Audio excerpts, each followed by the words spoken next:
O descobridor das células foi Robert Hooke, que, observando um pedaço de cortiça em 1665, notou uma membrana dura. Ele descreveu a estrutura da cortiça como semelhante a um favo de mel, composta por pequenos compartimentos, batizados de células. Na mesma época, outro microscopista, Nehemias Grau, observou atentamente tecidos vegetais e reconheceu que eram de natureza esponjosa. Mais tarde, em 1676, usando outro microscópio, Anthony van Leeuwenhoek, na Holanda, conseguiu observar pela primeira vez uma série de células vivas. Bactérias, glóbulos vermelhos do sangue, espermatozoides e protozoários. Olá, gente. Hoje nós vamos falar sobre as características gerais da célula. Na realidade, uma célula é uma estrutura única. Os seres podem ser formados por uma única célula ou por tecidos compreendendo várias células. As funções, as formas, a maneira pela qual a célula se apresenta vai depender de vários fatores. O meio externo, o meio intracelular, a função desempenhada por ela, o local de ação dessa célula. Mas por que será que cada célula tem a sua própria atividade metabólica? O que será que as pessoas imaginam a diferença? Por que será que as células são tão diferentes quando se muda de tecido? Vamos ver o que as pessoas pensam a respeito disso. Vamos a uma enquete.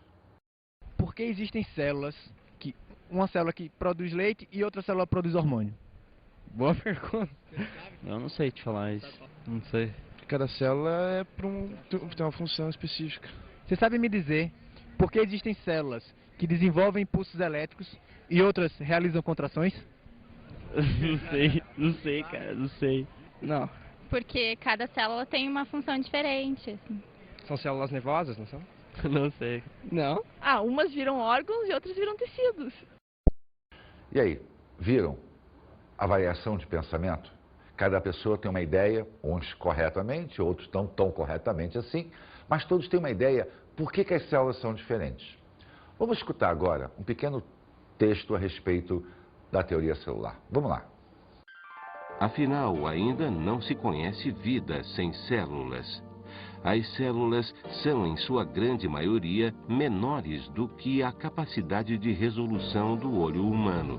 Portanto, só podem ser observadas com o uso de microscópios. A unidade de medida mais comumente empregada para mensurar as células é o micron, que corresponde à milésima parte do milímetro. 1 milímetro divididos por 1000. A maior parte das células animais e vegetais oscila entre 10 e 50 microns. Viram? A partir desse pensamento foi elaborado a teoria celular. E a teoria celular diz que todos os seres vivos são formados a partir de células. Automaticamente, a célula passa a ser a unidade morfofisiológica do ser vivo. O que é isso? É a unidade que forma e faz funcionar um ser vivo. Mas existe uma exceção. Essa exceção são os vírus. Os vírus são considerados seres extra-reino, porque eles são seres acelulares. Eles não apresentam a constituição característica de uma célula. Ele é formado apenas por uma partícula de ácido nucleico e uma cápsula de proteína.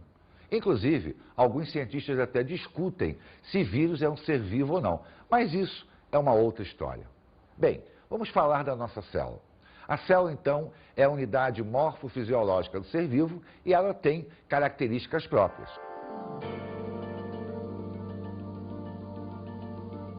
Vamos começar falando da sua anatomia geral. Ela é formada pela membrana plasmática e citoplasma. A membrana plasmática faz a divisão entre o meio intracelular e o meio extracelular. A grande finalidade da membrana plasmática é manter a integridade da célula, fazendo com que a sua constituição interna se mantenha estável, independente do que ocorre no meio externo. Mas ela não é um muro, ela não é uma parede. Ela permite que ocorram trocas entre o meio interno e o meio externo e o meio interno. E essas trocas vão acabar levando tudo que entra e saindo com tudo que sai, da onde? Do citoplasma. O citoplasma, então, é o corpo da célula. É ali que ocorre a grande atividade química da célula. É ali que serão produzidas as substâncias essenciais, serão produzidos resíduos também, que a membrana irá se encarregar de jogar para o meio externo. Então, o citoplasma é a essência da célula. Bem, mas alguém tinha que controlar todo esse movimento. Entra, então, os ácidos nucleicos. Os ácidos nucleicos, DNA, RNA, estão normalmente situados numa região chamada de núcleo da célula. Porém, nós encontramos os ácidos nucleicos também fora do núcleo, a nível citoplasmático, principalmente o ácido denominado de RNA, visto que ele executará as funções a nível celular que o DNA, que é a essência, a alma da célula, mandou que fosse executado. Então, repara que a célula é uma unidade bem estruturada. Ela possui áreas de comando, áreas de execução e a sua delimitação em relação ao meio ambiente. Mas acontece que, de vez em quando, esses processos podem falhar. Pode ocorrer uma alteraçãozinha na molécula de DNA. E quando essa alteração ocorre, nós dizemos que houve uma mutação. Então, a mutação é a alteração do código genético. Mas será que a mutação sempre é prejudicial? Não. Ocorre muitas das vezes que a mutação vai melhorar a qualidade de vida da célula, vai fazer com que aquela alteraçãozinha promovida no DNA, ao ser transmitida aos descendentes, faz com que esses descendentes estejam melhor adaptados ao meio em que aquela célula se encontra. Quando isso ocorre, nós dizemos que houve evolução. Caso contrário, a tendência é que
a sua célula, não apresenta núcleo individualizado. Então, ele não tem membrana nuclear. Se ele não tem membrana nuclear, ele não possui nenhuma estrutura membranosa. Então, todas as estruturas que uma célula normal tem, a célula procariota e automaticamente o ser procarionte não possui. Ele não possui retículo endoplasmático, ele não possui mitocôndria, ele não possui complexo de Golgi, ele não possui vacúolo, ou seja, nenhuma estrutura que tenha na sua formação membranas. Porém, possui muito ribossomo. Por quê? Porque o ribossomo é responsável pela síntese de proteína. E seja uma célula simples ou uma célula complexa, a produção de proteína ela é essencial para a sobrevivência e perpetuação daquela célula. Uma outra característica do ser procarionte é não ter o núcleo individualizado, que, aliás, é o que faz com que ele tenha essa nomenclatura, procariontes. Então, o núcleo não é individualizado justamente porque não tem a membrana, mas ele existe. Normalmente, existe uma área dentro do citoplasma onde ele está, é uma área mais condensada, é normalmente chamada de nucleóide.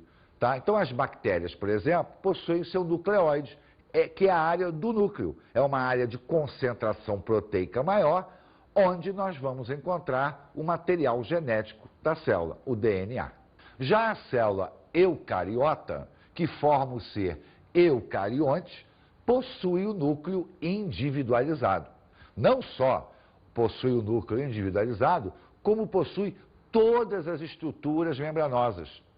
Acontece que a célula eucariota, ou melhor, todos os seres eucariontes, excetuando-se bactérias e cianobactérias, formam o grande ecossistema terrestre. Por isso, nós temos uma gama de células. Mas existe uma classificação básica, uma célula dita de origem animal, uma célula dita de origem vegetal. E é óbvio, se existe esse tipo de diferença, existirão também órgãos comuns às duas células e órgãos exclusivos de uma célula animal e de uma célula vegetal. Quando a gente fala em célula animal, nós teríamos como órgão comum, vamos ver assim, né? Comuns às células animais e também às células vegetais. Eu teria o quê? Mitocôndrias. Por quê? A mitocôndria é responsável pela produção de energia. Eu teria o retículo endoplasmático, que são redes de canais que fazem o transporte de substância no interior da célula. Teríamos também o complexo de Golgi, que faz o quê? O armazenamento de substâncias e a síntese de alguns produtos também. Teríamos ribossomos, que são responsáveis pela síntese de proteína. Então, olha só, mitocôndria, retículo endoplasmático, complexo de Golgi, ribossomo, independe da célula ser animal ou a célula ser vegetal. Ele vai existir. Mas quando eu penso só na animal, eu vou ter órgãos exclusivos. Por exemplo, o lisossomo. O lisossomo é um órgão responsável pelo mecanismo de digestão intracelular. Bem, só faz digestão alguém que come. A célula animal, ela tem que absorver alimento. A célula vegetal, ela é capaz de produzir o seu próprio alimento. Se ela já produz o elemento essencial para ela, ela não tem que digerir. Logo, ela não vai possuir um órgão que faça digestão intracelular. Então, o lisossomo é um órgão exclusivo de uma célula animal. Uma outra estrutura também é o chamado centríolo. O centríolo é uma estrutura formada por microtúbulos de proteína que irá, entre outras coisinhas, organizar o fuso para a divisão celular. Ocorre que divisão celular com fusos é uma exclusividade de célula animal. A célula vegetal, ela tem até esses microtúbulos, mas não forma fuso para a divisão celular. Logo, se ela não forma fuso, ela não precisa ter uma estrutura própria para fazer isso. Então, o centríolo passa a ser uma estrutura de origem exclusivamente animal. E o vegetal, será que ele não tem nenhuma estrutura exclusiva? Tem. Ele tem o cloroplasto, ou melhor, os plastos de uma maneira geral, que são, em tese, estruturas de armazenamento. Sendo que, dentro desses plastos, existe um grupo chamados de cromoplastos, que são os plastos que armazenam pigmentos.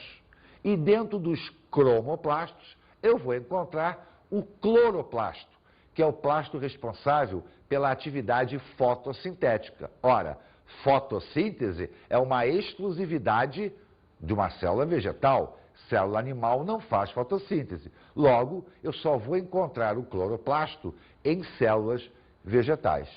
Então, reparem que nós temos órgãos comuns às duas células e órgãos exclusivos de célula animal e de célula vegetal. Vamos dar uma olhadinha agora num quadro que resume todas essas estruturas, mostrando quem existe em comum para as duas células e quem são exclusivos de animal ou exclusivo de vegetal. Vamos olhar esse quadro. Nós temos aqui um quadro que resume tudo que nós falamos, as estruturas, a célula animal e a célula vegetal. Então, a membrana plasmática nós encontramos na célula animal, na célula vegetal. A membrana celulósica é um revestimento externo à célula, é um revestimento de reforço, formado por celulose. Logo, não existe em célula animal, só existe em célula vegetal. Membrana nuclear, como nós estamos falando de célula eucariota, e os seres são eucariontes, tanto célula animal quanto célula vegetal possui membrana nuclear. Mitocôndria, estrutura responsável pela produção de energia. Então, ó, existe em célula animal, existe em célula vegetal. Cloroplasto, responsável pelo mecanismo de fotossíntese. Animal não faz fotossíntese, então ele não existe em célula animal, mas existe em célula vegetal. O retículo endoplasmático, seja ele granular ou agranular, existe tanto em animal quanto em vegetal. Ribossomo, que é a estrutura responsável pela síntese de proteína, existe em animal, existe em vegetal. Lisossomo, o órgão responsável pelo processo de digestão intracelular. Digestão é uma exclusividade animal, então ele existe em célula animal, mas não existe em célula vegetal. Centríolo, aquele órgãozinho que controla a divisão celular na formação dos fusos cromáticos. Não existe no animal, mas não existe na vegetal. O vacúolo. O vacúolo é um compartimento, né? Ele é um grande espaço, uma bolsa existente dentro do citoplasma. Célula animal e célula vegetal possuem vacúolo. A diferença está no tamanho. Na célula animal, ele normalmente é pequeno. Na célula vegetal, ele é bem grande. Agora, repare o seguinte, em célula animal, ele normalmente é pequeno, porque em determinadas situações especiais, ele pode ser grande, como é o caso do adipócito, a célula que armazena gordura. Essa célula possui um grande vacúolo de armazenamento lipídico. É uma exceção? É, porque a maioria delas, os vacúolos são pequenos, mas esporadicamente pode acontecer de em célula animal você ter um vacúolo grande. A cromatina é um material genético, e material genético existe em qualquer célula, inclusive nas procariotas. Então está presente em célula animal e está presente em célula vegetal. Então você observa que a grande maioria dos órgãos citoplasmáticos, dos órgãos celulares, são comuns às duas células. Raros são os órgãos exclusivos, tá? Eles existem, mas se comparados à gama de estruturas celulares, eles representam um contingente infinitamente pequeno. Vamos agora às nossas dicas de estudo.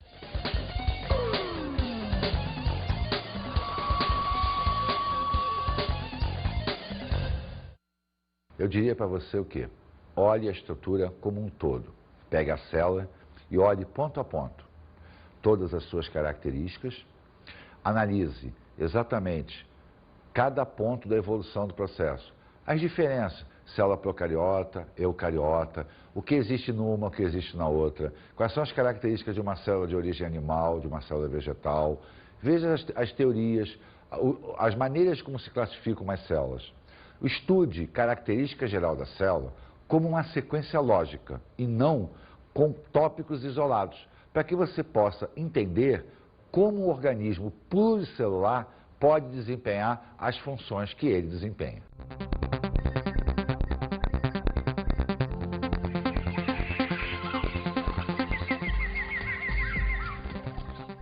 Na aula de hoje, aprendemos as características gerais da célula. Nós vimos os tipos de célula, a maneira pela qual elas são classificadas por presença ou ausência de membrana nuclear. Vimos as características quanto ao seu volume, a sua forma de vida, a seu mecanismo metabólico, de reprodução.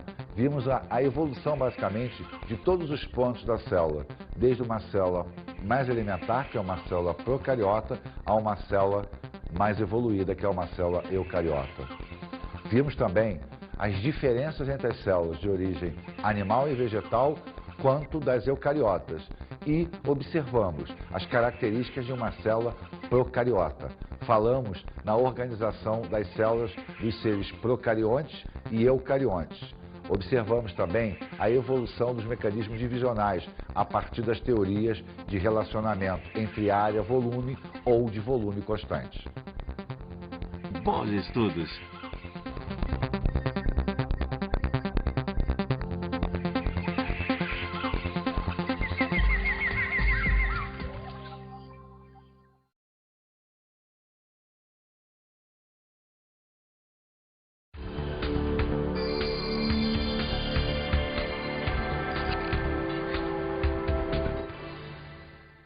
Eu diria para você que é uma característica gerais da célula, normalmente encarado pelo aluno como uma matéria muito chata. Por quê? São conceitos, são colocações. Então, tentamos sempre tornar a aula mais dinâmica, trazendo exemplos, né, de células microscópicas, macroscópicas. Se a escola tiver um laboratório, fica legal mostrar. Fazer esquemas a nível do processo de divisão celular por relação área-volume. Mostrar sempre tentando levar para a parte prática as diferenças e todo o mecanismo de caracterização de uma célula. Eu acho que dessa maneira torna a aula mais interessante e menos, digamos assim, sacal. Por quê? Porque é uma aula de conceitos. E normalmente o aluno, em aulas de conceitos, ele não presta a atenção que deveria. Nós sabemos disso. Então, trazer esta aula para o lado prático, com certeza, tornará a aula muito mais interessante.